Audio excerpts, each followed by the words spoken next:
నమస్తే యువిఎం టీవీకి స్వాగతం. వార్తల్లోని వివరాలకు వెళ్తే కేవలం నెల రోజుల వ్యవధిలోనే పవన్ కళ్యాణ్ కేంద్రం నుంచి సాధించినవి. పోలవరం ప్రాజెక్టులో కొత్త డయాఫ్రమ్ వాల్ నిర్మాణానికి అయ్యే 1000 కోట్ల ఖర్చును కేంద్రం భరించేలా ఒప్పించారు. ఏపీలో హైవేల నిర్మాణం కోసం 4770 కోట్ల నిధులు సాధించారు. 60,000 కోట్ల పెట్టుబడులతో కేంద్రం ఏర్పాటు చేసే బీపీసీఎల్ రిఫైనరీ కోసం గుజరాత్, మధ్యప్రదేశ్ రాష్ట్రాలు పోటీ పడినా దీనిని ఏపీలో నెలకొల్పే విధంగా చర్యలు తీసుకోనున్నారు. కేంద్రం నుంచి జీఎస్టీ వాటా నిధులు తెలంగాణకు 2200 కోట్లు మాత్రమే వస్తే ఏపీకి 4800 కోట్లు విడుదల చేసేలా చర్యలు తీసుకున్నారు. రాజధాని అమరావతి చుట్టూ రింగ్ రోడ్ నిర్మాణానికి కేంద్రాన్ని ఒప్పించారు. This is the power of Pawan Kalyan.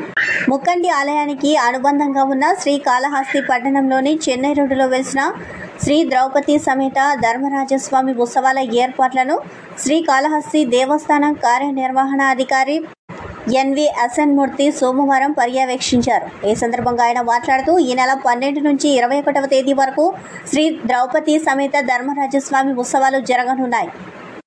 ఆలయ ఆవరణలోని విద్యుత్ దీపాలంకరణ ఏర్పాట్లు, అర్జున తపస్సు జరిగే ప్రదేశం, ఆలయంలోని ఈశాన్య భాగంలో తాటి చెట్టుపై అర్జునుడు సాంప్రదాయబద్ధంగా తపస్సును ఆచరించి నిమ్మకాయలను భక్తులకు ప్రసాదంగా వెదజల్లడం ఆనవాయితీ. అదేవిధంగా అగ్నిగుండ ప్రదేశాన్ని కూడా పర్యవేక్షించారు. ఈ ఉత్సవానికి భక్తులు వేలాదిగా తరలివస్తారని, అన్ని శాఖ అధికారుల సమన్వయంతో ఈ తిరునాళ్లను విజయవంతంగా చేయాలని ఆయన తెలిపారు. ఈ కార్యక్రమంలో ఏపీ మల్లికార్జున ప్రసాద్ ఆలయ సిబ్బంది పాల్గొన్నారు.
బెయిల్ కోసం కవిత కొత్త వాదన, పిటిషన్లో ఆసక్తికర అంశాలు. ఢిల్లీ లిక్కర్ స్కామ్ కేసులో బీఎస్ఆర్ ఎమ్మెల్సీ కవితకు కష్టాలు వీడడం లేదు. అరెస్ట్ అయి 4 నెలలు గడుస్తున్న కవితకు ఈ కేసులో బెయిల్ లభించలేదు. దీంతో బెయిల్ కోసం రకరకాల ప్రయత్నాలు చేస్తున్న ఎమ్మెల్సీ కవిత ప్రస్తుతం డిఫాల్ట్ బెయిల్ కోసం పిటిషన్ దాఖలు చేశారు. ఢిల్లీ లిక్కర్ స్కామ్ కేసులో కవితకు న్యాయస్థానం జ్యుడిషియల్ కస్టడీని పొడిగిస్తూ వస్తోంది. మరోవైపు బెయిల్ పిటిషన్లను తిరస్కరిస్తోంది. తాత్కాలిక బెయిల్ కోసం కవిత తరపు న్యాయవాదులు చేసిన ప్రయత్నాలు ఫలించలేదు. తాజాగా డిఫాల్ట్ బెయిల్ కోసం కవిత న్యాయస్థానాన్ని ఆశ్రయించింది. నిర్ణీత వ్యవధిలోగా సిబిఐ దర్యాప్తు పూర్తి చేయలేకపోవడంతో తమ క్లయింట్కు బెయిల్ ఇవ్వాలని కవిత తరపు న్యాయవాదులు కోర్టులో పిటిషన్ వేశారు. వెంటనే డిఫాల్ట్ బెయిల్ ఇవ్వాలని న్యాయస్థానాన్ని కోరారు. ఏదైనా ఒక కేసు దర్యాప్తు పూర్తి చేయడానికి చట్టంలో పలు నిబంధనలు ఉన్నాయి. నిర్దేశించిన సమయంలో దర్యాప్తు పూర్తి చేయకపోతే జ్యుడిషియల్ కస్టడీలో ఉన్న నిందితులకు బెయిల్ పొందే హక్కు ఉంటుంది.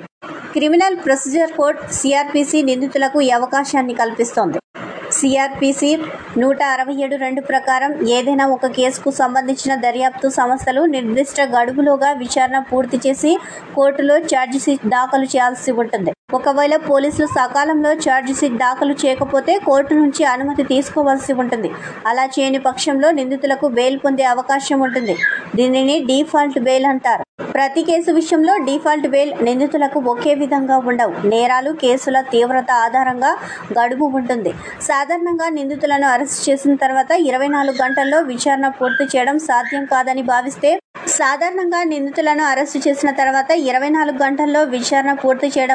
కాదని భావిస్తే దర్యాప్తు సంస్థలు నిందితులను కోర్టులో ప్రవేశపెట్టి కస్టడీ కోరాల్సి ఉంటుంది. నిందితుడిని కోర్టులో ప్రవేశపెట్టిన తర్వాత ఆ వ్యక్తి జ్యుడిషియల్ కస్టడీకి వెళ్ళిపోతాడు. అప్పటి నుంచి నిందితుడిని విచారించాలంటే న్యాయస్థానం అనుమతి తీసుకోవాల్సి ఉంటుంది. గడువు దాటితే ఏదైనా కేసులో నిందితుడికి కోర్టు విధించిన కస్టడీ గడువు ముగిసినా విచారణ పూర్తి కాకపోతే దర్యాప్తు సంస్థలు కోర్టును మరింత గడువు కోరతాయి. దీంతో న్యాయస్థానం కస్టడీని పొడిగిస్తూ ఉంటాయి. మరణ శిక్ష, యావజ్జీవ కారాగార శిక్ష లేదా కనీసం 10 ఏళ్లు జైలు శిక్ష విధించే అవకాశం ఉన్న కేసులో కస్టడీ గడువు గరిష్టంగా 90 రోజులు ఉంటుంది. మిగతా కేసుల విషయంలో గరిష్టంగా దర్యాప్తు సమయం 60 రోజులు ఉంటుంది. ఈ గడువు పూర్తయినా కూడా కేసు విచారణ పూర్తి కాకపోతే నిందితులు బెయిల్ పొందే చట్టబద్ధమైన హక్కుని డిఫాల్ట్ బెయిల్ అంటారు. కవిత కేసుకు సంబంధించి ఈ గడువు పూర్తి కావడంతో ఆమె తరపున లాయర్లు డిఫాల్ట్ బెయిల్ పిటిషన్ దాఖలు చేశారు. ఈ బెయిల్ పిటిషన్పై రౌస్ అవెన్యూ కోర్టు ఎలాంటి నిర్ణయం తీసుకుంటుందనేది వేచి చూడాలి. ఇరుపులపాయలో ఘనంగా వైఎస్ఆర్ జయంతి వేడుకలు. దివంగత మాజీ ముఖ్యమంత్రి వైఎస్ రాజశేఖర రెడ్డికి వైఎస్ఆర్ ఘాట్ వద్ద నివాళులర్పించిన మాజీ ముఖ్యమంత్రి Jaganmohan Reddy, YS Vijayamma, YS Bharathi Reddy, Kadapa MP YS Avinash Reddy. Jaganmohan రెడ్డితో పాటు నివాళులర్పించిన వారిలో మాజీ మంత్రులు ఉషాశ్రీ, మాజీ ఎమ్మెల్యేలు Srikanth Reddy, Rachamallu Sivaprasad Reddy, Ravindranath Reddy, Raghuram Reddy, Chevireddy Bhaskar Reddy, Yerragondapalem MLA Chandrasekhar, Badvel MLA doctor Sudha, Rajampet MLA Amarnath Reddy, MLC Ramachandra Reddy, Govind Reddy, Ramesh Yadav, Araku MP Tanuja Rani, Tirupati MP Gurumurthy, మాజీ శాసనమండలి డిప్యూటీ చైర్మన్ సతీష్ రెడ్డి, వైసీపీ రాష్ట్ర నేత, ఏపీఎస్ ఆర్టీసీ మాజీ జోనల్ చైర్మన్ రెడ్డెం వెంకట సుబ్బారెడ్డితో పాటు తదితర ముఖ్య నేతలు పాల్గొన్నారు. ఏపీకి కేంద్రం కొత్త వరాల బడ్జెట్లో ప్రకటన. ఏపీకి త్వరలోనే కేంద్రం గుడ్ న్యూస్ చెప్పనుంది. ఎన్డీఏ ప్రభుత్వంలో టీడీపీ కీలకంగా మారింది. తాజా రాజకీయాల సమీకరణాల నేపథ్యంలో ఏపీకి ప్రాధాన్యత దిశగా ఢిల్లీలో చర్చలు సాగుతున్నట్లు సమాచారం. రానున్న 5 ఏళ్ల కాలంలో ఏపీకి ఆర్థికంగా చేయూత విధంగా అడుగులు పడుతున్నట్లు తెలుస్తోంది.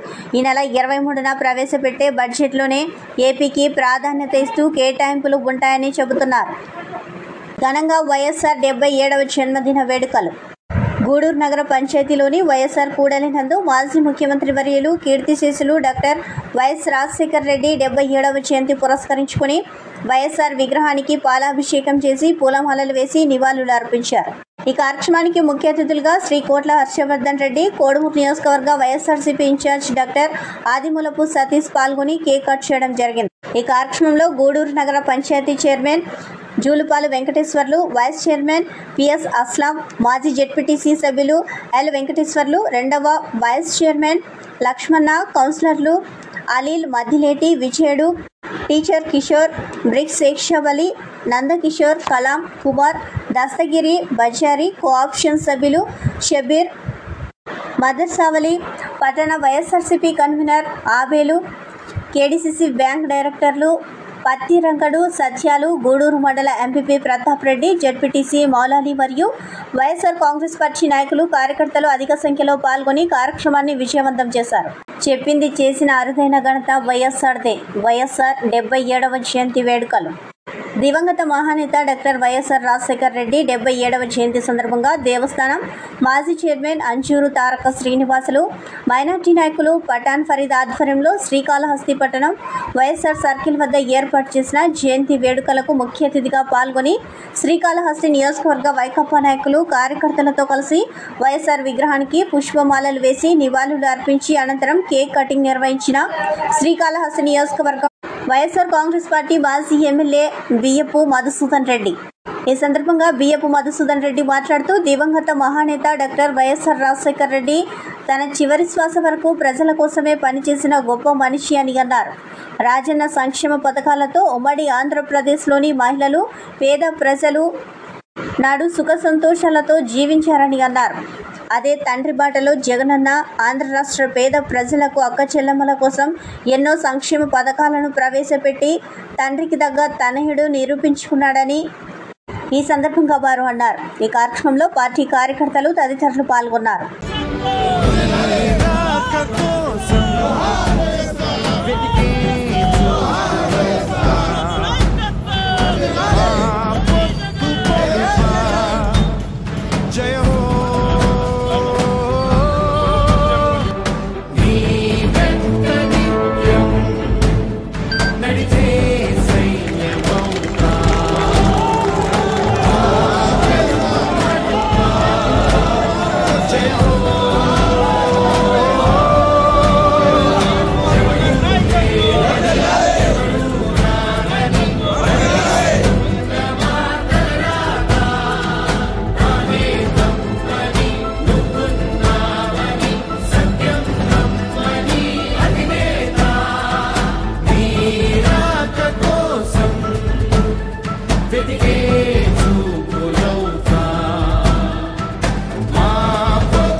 ఖచ్చితంగా కార్యకర్తలకంతా కూడా అండగా ఉంటాం. మనం మంచి గాంధీ సిద్ధాంతాలు పాటించి గాంధీ వేలను మనందరూ కూడా పోతామని తెలియజేసుకుంటూ జై జగనన్న. ఆఫీస్కు పోయే దారిలో ఇంద్రమ్మ హోటల్ దగ్గర నుంచి ఆఫీస్కు పోయే దారి వరకు గుంతలు పడి తిరగడానికి కూడా వీలు కాని పరిస్థితి ఉన్నదని, ఆర్జీబీ బ్యాంక్ ముందు వర్షం వస్తే భక్తాదులు తిరగడానికి ఇబ్బందికరంగా ఉంటుందని, గుడి ఉత్తరం ద్వారం ముందు గుంతలు పడి వర్షపు నీరు చేరి భక్తులు తిరగడానికి అసౌకర్యంగా ఉందని అన్నారు. అన్నసత్య ప్రాంతంలో వర్షపు నీరు నిలుస్తున్నాయని, ఆ ప్రాంతంలో చెత్తా చెదారం పేరుకుపోయిందని అన్నారు.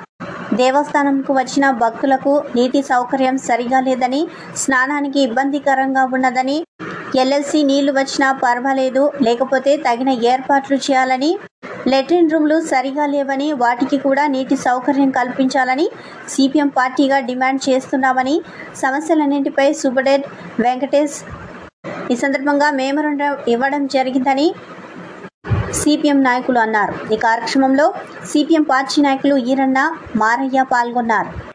అసౌకర్యంగా ఉంటే చెత్త చెదారం మొత్తం కూడా పేరుకుపోయింది. రేపు వచ్చే నెలలోనే శ్రావణ మాసం ప్రారంభమవుతుంది. శ్రావణ మాసానికి సంబంధించిన వరకు ఎక్కడ కూడా ఇప్పటి వరకు ఏర్పాట్లు చేసినటువంటి దాఖలాలు ఎక్కడ కూడా లేవు. ఈ ఇంద్రమ్మ హోటల ముందుగానే మొత్తము గుడి ఆఫీస్ పోయేంత వరకు కూడా మొత్తం గుంతలు ఏర్పడి నీళ్ళు ఏర్పడింది. రేపు శ్రావణ మాసంలో వస్తే వెహికల్స్ కానీ ప్రయాణికులకు కానీ చాలా అసౌకర్యంగా ఉంటుంది. అట్లాగే బ్యాంకు ముందు మన రాయలసీమ గ్రామీణ బ్యాంకు నుంచి ముందు వరకు కూడా హోటల్ వరకు కూడా మొత్తం నీళ్ళన్నీ నిలబడి వెహికల్స్ రావడానికి పోవడానికి, అట్లాగే దేవస్థానానికి రావాల్సినటువంటి భక్తాదులందరూ కూడా అసౌకర్యంగా ఉంటుంది. గుడికి ఉత్తరం దక్కన కూడా గుంతలు ఏర్పడి అక్కడ గుడి నుంచి ప్రదక్షిణం చేసుకొని, అట్లాగే దేవుని మొక్కి బయటకు వచ్చేటప్పుడు కూడా గుంతలు ఏర్పడి బురద ఏర్పడుతుంది. కాబట్టి ఆ ప్రాంతం అంతా కూడా శుభ్రం చేయాలని చెప్పేసి, అట్లాగే అన్నదాన సత్రం దగ్గర కూడా నీళ్లు ఏర్పడే చెత్తా చెదారం అంతా కూడా పేరుకుపోయింది. కాబట్టి దేవస్థానం దగ్గర ఇక్కడ ఉన్నటువంటి ఈవో గారు ఆ గుడి పరిసర ప్రాంతాలంతా కూడా శుభ్రం చేయాలని చెప్పేసి, లేని పక్షంలోనే సిపిఎం పార్టీగా పెద్ద ఎత్తున ఆందోళన కార్యక్రమాలను నిర్వహిస్తామని చెప్పేసి ఈరోజు దేవస్థానం సిబ్బందికి, అట్లాగే ఇక్కడ ఉన్నటువంటి అధికారులకు అందరూ కూడా సిపిఎం పార్టీ తరఫున హెచ్చరిస్తున్నాం. నా పేరు మల్లయ్య, సిపిఎం పార్టీ కౌతాళ. జిల్లాలో ఉన్న భవసార క్షత్రియులు హాజరయ్యారని తెలిపారు. ఈ సందర్భంగా భవసార క్షత్రియ జిల్లా అధ్యక్షులు శివశంకర్రావు, కర్నూలులో పట్టణ అధ్యక్షులు రవిశంకర్ మాట్లాడుతూ శ్రీశైల క్షేత్రంలో భవసార క్షత్రియ భవనముకు 50 సెంట్ల స్థలాన్ని తెలుగుదేశం ప్రభుత్వంలో తమకు కేటాయించినందుకు ముందుగా రాష్ట్ర ముఖ్యమంత్రి నారా చంద్రబాబు నాయుడుకు కృతజ్ఞతలు తెలిపారు.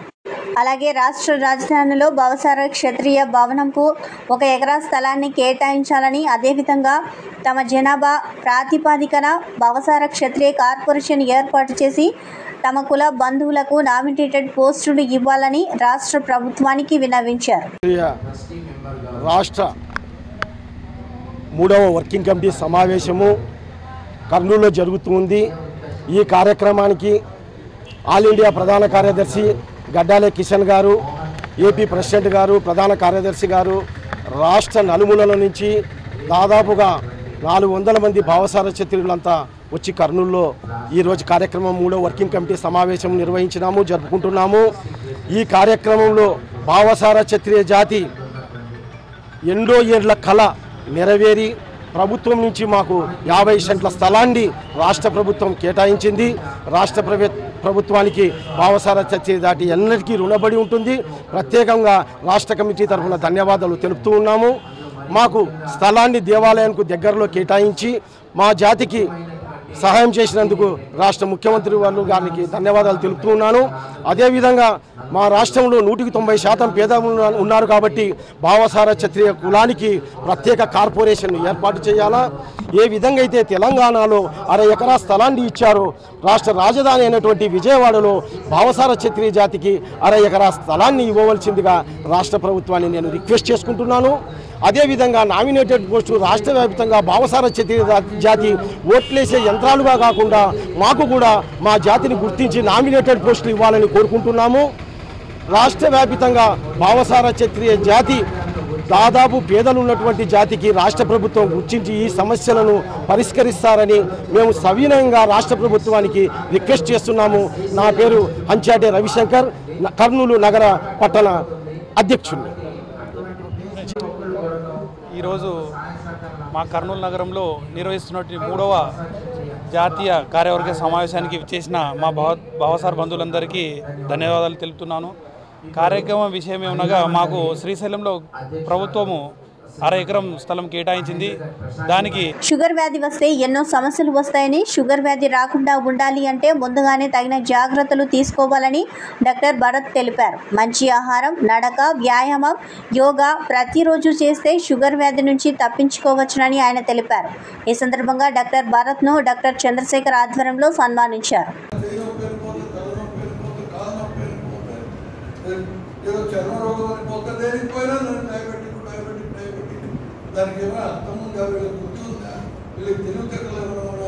లక్ష్మణ్ గారు అందరూ హార్ట్ ఫౌండేషన్ కి హార్ట్ లాంటి వాళ్ళందరూ కూడా ఇప్పుడు ఇక్కడ సత్కరిస్తున్నారు. భరత్ గారిని శారవ సత్కారంతో చాలా చక్కగా ఉంది. బంగారు ఛాయలో సత్కారం, ఛాయలో బంగారు ఛాయలో ఉన్నారు. మరి మనము ఇవాళ సువర్ణావకాశంగా భారత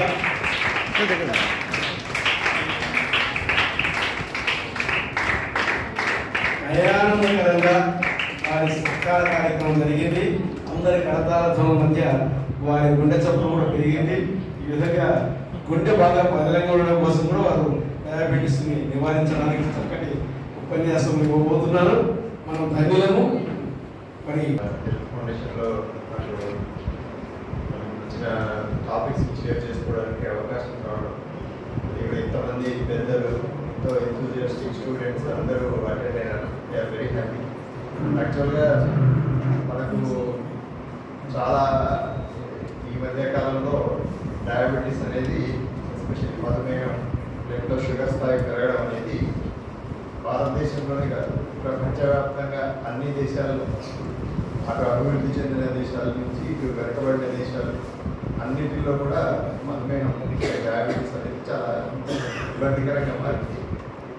ఇండియా, చైనా అత్యధికంగా డయాబెటీస్తో చాలా పెద్ద పెద్ద సమస్యలు ఎదుర్కొంటున్నారు. వాళ్ళ హెల్త్ సిస్టమ్స్ ఓవర్ బర్డెన్ అయిపోయాయి డయాబెటీస్ తోటి. సో ఇప్పుడు ఈరోజు టాపిక్ మనకు ఆల్రెడీ డయాబెటీస్ ఉంటే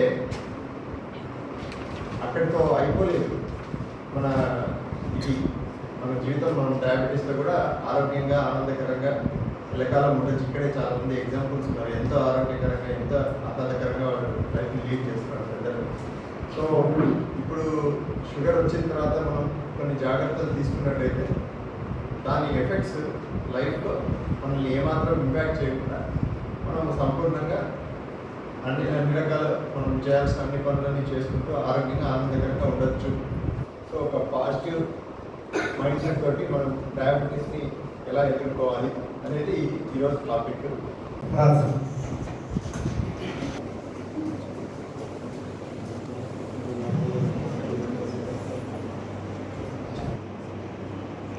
As you know, this is one of the awareness programs that we are doing. This month we have chosen a topic of diabetes mellitus. So, Madhumeham, diabetes mellitus, Madhumeham it has become India has become diabetic capital of the world. So, every third person is diabetic. So there will not be any problem for all the diabetologists who are practicing in India. So, and Bharat is a very well qualified diabetologist, MD here, and the 99 we joined in Nursing Karnal Medical College as a junior. I was a student of Karnal Medical College in 77. We joined in 99, then I did my General Medicine in Karnal Medical College itself. Then did DM endocrinology from SIMS Tirupati. So from that, after this one, I told him to join back in the medical college. So he has got a good academic brilliance. So his knowledge should be useful. Of course, for various reasons, he has consulted a nursing home and he was full-time practice. That is also one wisdom. But only thing is, people like him should be there in the institutions, so that so we can in the medical college and hospital, we can also render, apart from the practice, we can render better service. I think within a short period, Bharat has got very good name among the public of Karnool and also Rayalaseema. And why we have chosen this topic is diabetes. Diabetes is equal to coronary artery disease. So almost sugar patients invariably heart disease ischemic heart disease. Now smoking and hypertension, there is a bipolar increase, but diabetes almost 30 to 40% chance of getting heart. So it is today we are happy that the Bharat will be telling about the bird setting of type 2 diabetes. Type 1 is in children, type 2 is very common, and in India it is growing. So we see cardiologists, patients, almost 80 to 90% of patients we are seeing associated diabetes. So that is a thing that is going to be there. And with these few words, I welcome you all once again for this awareness program. And I request Kalpana Chandrasekhar to say a few words regarding this.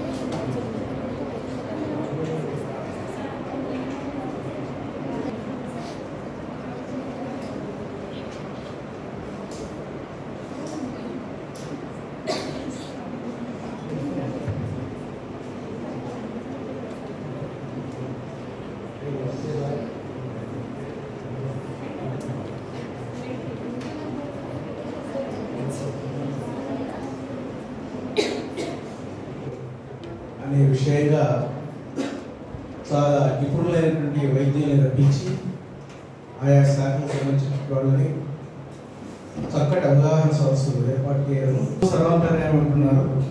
కానీ ఇవాళ diabetes సర్వాంతర్యామి ఈ diabetes వల్ల వచ్చేటువంటి ఎలాంటి విషయాలు, ఎలాంటి దోషాలు ఎలా నివారించుకోవాలి అనేటువంటి విషయాలన్నింటినీ ఎన్నికల్లో గెలిచానని పదవిని ఆహ్వానిస్తూ కూర్చోకుండా కష్టపడి పని చేస్తానని స్పష్టం చేశారు. పారిశ్రామికంగా, ఇరిగేషన్ పరంగా కోస్తా ప్రాంతంలో పోటీ పడేలా జిల్లాను తీర్చిదిద్దుతామని అన్నారు. ఇక తెలుగుదేశం ప్రభుత్వంలోనే జిల్లా అభివృద్ధి సాధ్యమవుతుందన్న ఎంపీ నాగరాజు వేదవతి గుండ్రేవుల నీటి ప్రాజెక్టులను నిర్మించడంతో పాటు పరిశ్రమలు తీసుకువచ్చి జిల్లా స్థితిగతులు మారుస్తామని తెలిపారు.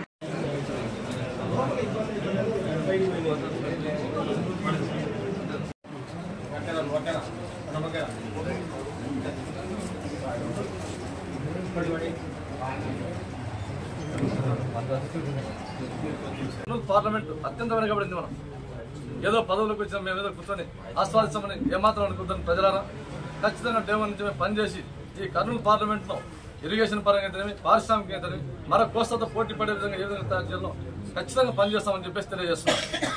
అంతేగాక ఎస్పెషల్లీ నితిన్ గడ్కరీ గారికి ఒక కోరిక కోరాం. మన కర్నూలు పార్లమెంట్కి అంతా, కర్నూలు జిల్లాకంతా వెన్నెముక లాంటి ఒక రోడ్డు బళ్ళారి చౌరస్తా నుంచి బళ్ళారి వరకు ఆ రోడ్డు మనం 4 వే చేసుకోవాల్సిన బాధ్యత ఎంతైనా ఉంది మనకి. కాబట్టి ఆ వెలుగురేఖ ఎప్పుడైతే మనకు వస్తుందో పారిశ్రామికంగా ఖచ్చితంగా మన కర్నూలు పార్లమెంట్ స్థితిగతులు మారుతాయి. కాబట్టి మా సంకల్పం ఏమంటే నన్ను 4 వే చేయాలని చెప్పేసి కూడా పదే పదే నితిన్ గడ్కరీ గారికి నా ఫస్ట్ లెటర్ ప్యాడ్ మీద రైల్వే వర్క్షాప్ మీద పెట్టాను. 2వ లెటర్ ప్యాడ్ మీద ఆ రోడ్డు పైన మెమరాండం వేయడం జరిగింది. కాబట్టి కర్నూలు పార్లమెంట్ నేను చెప్పేది ఏమంటే తెలుగుదేశం పార్టీతోనే అభివృద్ధి సాధ్యము. కాబట్టి మీరంతా కొంచెం సమయం పాటించి మమ్మల్ని అంతా ఏ విధంగా అయితే మా గెలుపు కృషి చేశారో మా వెన్నంటూ ఉండి మీరు నడిపించాల్సిన బాధ్యత మేమే ఉంది. ఎంఆర్పీఎస్ నాయకులు పాముల కుమార్ మాదిగ మాట్లాడుతూ పేద ప్రజలకు తెల్ల రేషన్ కార్డు విషయంలో కానీ, వితంతులకు, విభిన్న ప్రతిభావంతులకు పెన్షన్ విషయంలో కానీ ప్రభుత్వాలతో పోరాడి పేద ప్రజలకు న్యాయం చేసిన వ్యక్తి ఎంఆర్పీఎస్ వ్యవస్థాపక అధ్యక్షులు మందకృష్ణ మాదిగ అని అన్నారు. ప్రభుత్వాలకు తొత్తులుగా మారకుండా పేద ప్రజల పక్షాన నిలబడి ఉద్యమాల ద్వారా ప్రజలకు అండగా నిలుస్తున్న వ్యక్తి మందకృష్ణ మాదిగ అని తెలిపారు. ఈ కార్యక్రమంలో ఆనంద్ మాదిగ, డప్పు కళాకారుల రాష్ట్ర అధ్యక్షులు విజయ్ భాస్కర్, తిమోతి తదితరులు ఎంఆర్పీఎస్ నాయకులు, ఎంఎస్పీ నాయకులు పాల్గొన్నారు.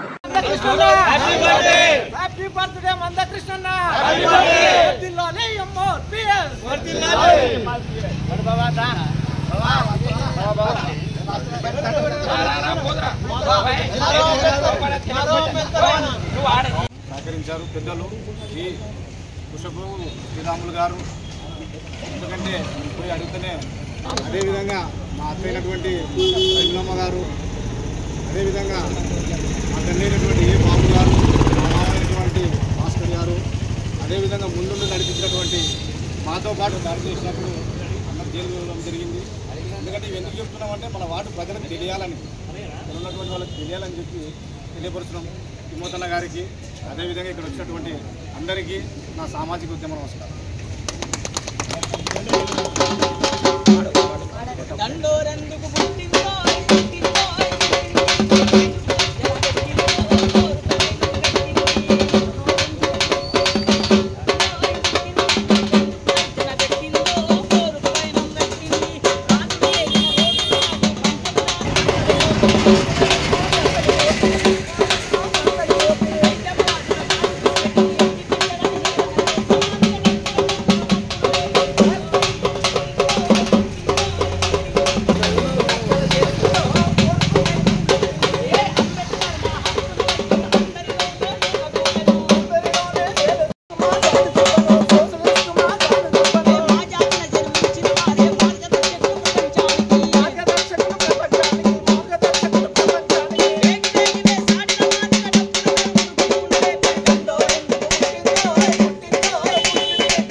సామాజిక పరివర్తకుడు శ్రీ మందకృష్ణ మాదిగ గారి నాయకత్వం.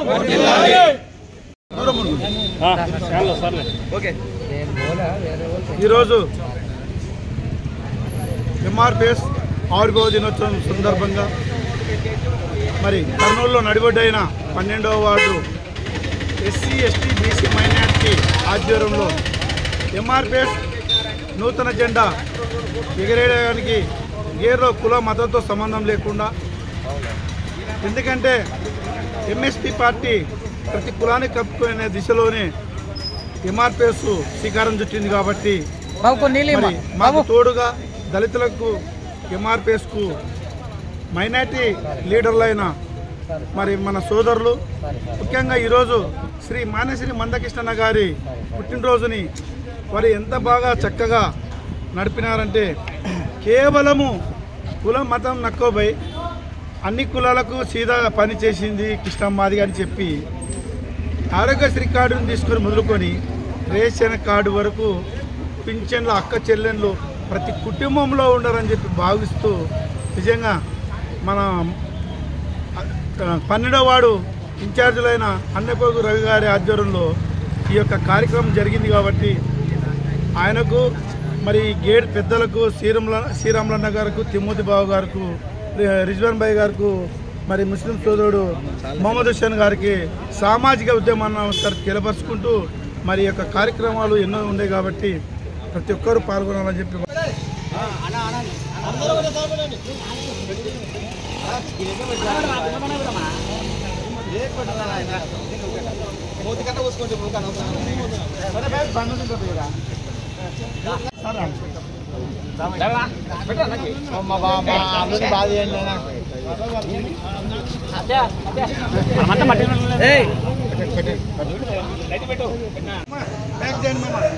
మామ కొద్దిగా బ్యాగ్ రాడు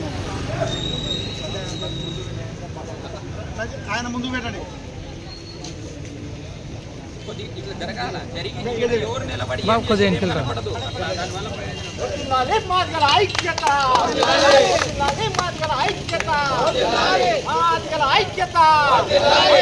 వర్గాల ఆశ మాన్యశ్రీ మందకృష్ణ గారి నాయకత్వం, మైనార్టీల ఐక్యత, మైనార్టీల ఐక్యత. జై మాదిగా, జై మాదిగా, జై మాదిగా, జై మాదిగా.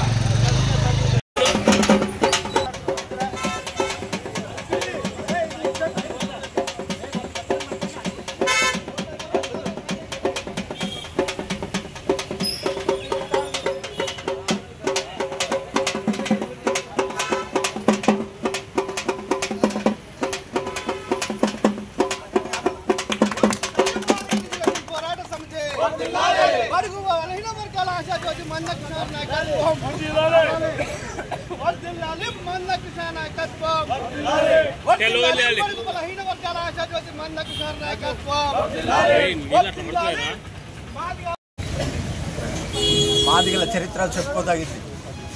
అలాంటి మాదిగ చరిత్రల కోసం 1994 జూలై 7న తలపెట్టినటువంటి ఈదుమూడి గ్రామంలో తలపెట్టినటువంటి మాదిగ దండోర ఉద్యమం అంచెలంచెల ప్రపంచ స్థాయికి చేరుకుంది. ఈ ఎంఆర్పిఎస్ ఉద్యమం జాతి శ్రేయస్సు కోసం, జాతి ప్రయోజనాల కోసం, వర్గీకరణ ఫలాల కోసం మాన్యశ్రీ మందాకృష్ణ మాదిగ గారు ఈదుమూడి గ్రామంలో స్థాపించారు. ఈ ఉద్యమానికి పురుడు పోసినటువంటి చరిత్ర బడుగు బలహీన వర్గాల ఆశాజ్యోతి మాన్యశ్రీ మందాకృష్ణ మాదిగ గారు.